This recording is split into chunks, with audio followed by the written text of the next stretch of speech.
तर आज आपण चाललोय नरसिंहवाडीला, अर्थातच नरसोबाच्या वाडीला। हे दत्तात्रेयांचे दुसरे अवतार असणारे नरसिंह सरस्वतीचे रूप आहे। नरसिंहवाडी हे मिरजेपासून 15 किलोमीटर तर कोल्हापूरपासून 51 किलोमीटर अंतरावर आहे।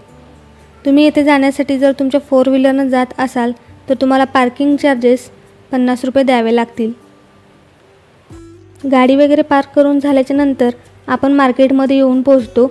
तर आम्ही मार्केटमधून नारळ फुले वगैरे देवाच्या पूजेसाठी घेतलेले। त्यानंतर आम्ही मंदिरात येऊन पोहोचलो। हे मंदिर पंचगंगा आणि कृष्णा नदीच्या संगमावरती बनलेले आहे आणि येथे कोणतीही देवाची मूर्ती नसून फक्त पादुका आहेत। त्यांना मनोहरी पादुका असेही म्हणतात। ह्या पादुका स्वतः नरसिंह सरस्वती यांच्या हस्ते स्थापित करण्यात आलेल्या आहेत। या ठिकाणी श्री नरसिंह सरस्वती यांनी 12 वर्ष औदुंबराच्या झाडाखाली तपश्चर्या केली आणि जेव्हा ते गाणगापूरला जायला निघाले तेव्हा योगिनींच्या आग्रहाखातीर ह्या पादुका येथे स्थापित करण्यात आलेल्या होत्या। दर्शन वगैरे घेऊन झाल्याच्या नंतर आम्ही जवळच असणाऱ्या महात्मा महाराज यांच्या समाधी मंदिरामध्ये येऊन पोहोचलो। हे छोटंसं समाधी मंदिर खाली बनवण्यात आलेलं आहे, जिथे महात्मा महाराजांनी समाधी घेतली होती। त्यानंतर पुढे त्यांच्या फोटोची अशी पूजा वगैरे केलेली आहे। तेथे आम्ही दर्शन घेतलं आणि मार्केटमध्ये थोडंसं सामान घेण्यासाठी आलो।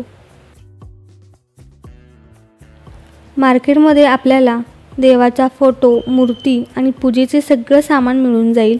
आमच्या अंतरासाठी आम्हाला टाळ घ्यायची होती म्हणून आम्ही त्याच्यासाठी टाळ घेतली। त्यानंतर आम्ही अजून बाकीच्या थोड्या वस्तू घेणार होत्या। इथे चारुदत्त स्वीट मार्ट म्हणून आहे, तेथे आम्ही चंदन लेप घेतो, जे चेहऱ्यासाठी खूप छान आहे। तुम्हीही एकदा ट्राय करून बघा गेलात तर। त्यानंतर आपल्याला पुढे जात गेलं की मार्केटमध्ये दोन्ही बाजूला पेड्याचा मस्त सुवास येतो। तर इथे खव्याचा पेढा खूप छान मिळतो आणि सगळेजण म्हटलेले तुम्ही ऐकलाच असाल की खव्याचा पेढा म्हणजे वाडीचाच खायला पाहिजे।